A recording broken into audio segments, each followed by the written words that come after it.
మంచి సినిమాలు ఎంకరేజ్ చేస్తారు, అది మీ వృత్తి సార్. అలాంటిది ఒక సినిమాకి ఇష్యూ వస్తే కూడా దాన్ని సాల్వ్ చేయటం మీ ప్రవృత్తి.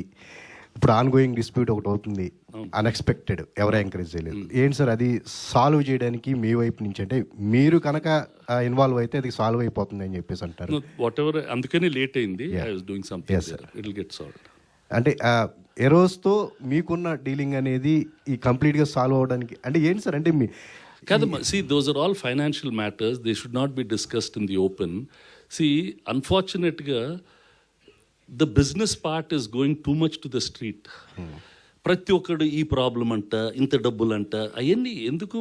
Audience has to watch a film, that's it. Why are we going into those details? అది ఫైనాన్షియల్ ఇష్యూస్ ఉంటాయి, ఇంతకు ముందు కూడా మా ల్యాబులు ఉన్నప్పుడు ఉండేవి, వీటికి కూడా ఉంటాయి.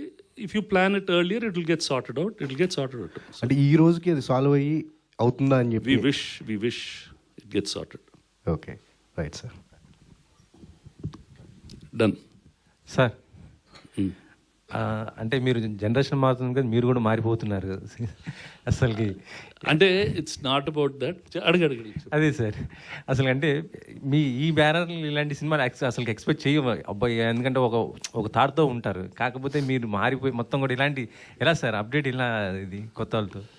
అంటే ఇప్పుడు వీఆర్ ఇన్ ద, నాకేంటంటే personally I'm in the business of films.